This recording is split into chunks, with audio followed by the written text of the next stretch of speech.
आखिर धर्मेंद्र प्रधान जी को शिक्षा मंत्री के पद से इस्तीफा देना ही पड़ा नीट छात्रों के प्रोटेस्ट के चलते।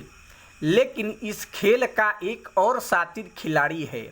वो शातिर खिलाड़ी जब वो यूपीएससी का चेयरमैन हुआ करता था पूर्व में, लेकिन वर्तमान में वो नीट पेपर का सचिव भी है। उसका नाम है प्रदीप जोशी। प्रदीप जोशी जैसा ऐसा खिलाड़ी आज तक इस देश में हुआ ही नहीं।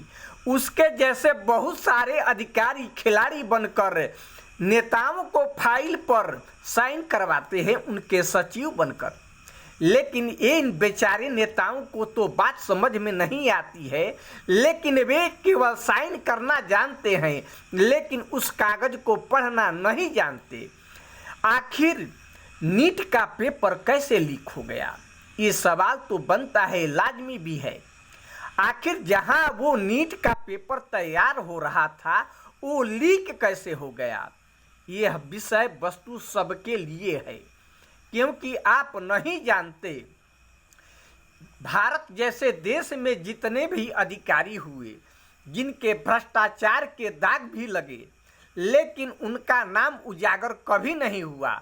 जब भी हुआ तो बहुत सारे मिनिस्टर राजनेताओं का नाम शामिल हुआ, क्योंकि उनको तो केवल कमीशन चाहिए, अधिकारियों को तो फाइल पर काम करवाने के लिए साइन चाहिए, यही बात है।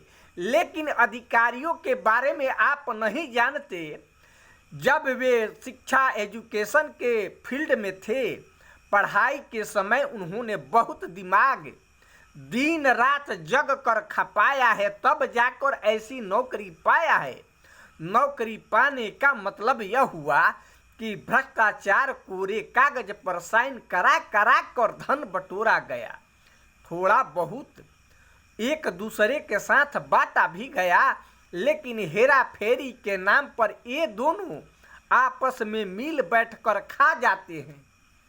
लेकिन जब भी कोई फंसता है तो वो मिनिस्टर ही फंसता है, लेकिन अधिकारी कोई नहीं फंसता। लेकिन अब फंसाना पड़ेगा इन अधिकारियों को। ये अधिकारी कितने चालाक लोमड़ी बनकर, और मांस देख लिया, वो सूखा मांस हो, जिंदा हो या मुर्दा, लेकिन वे खाना जानते हैं और पचाना भी जानते।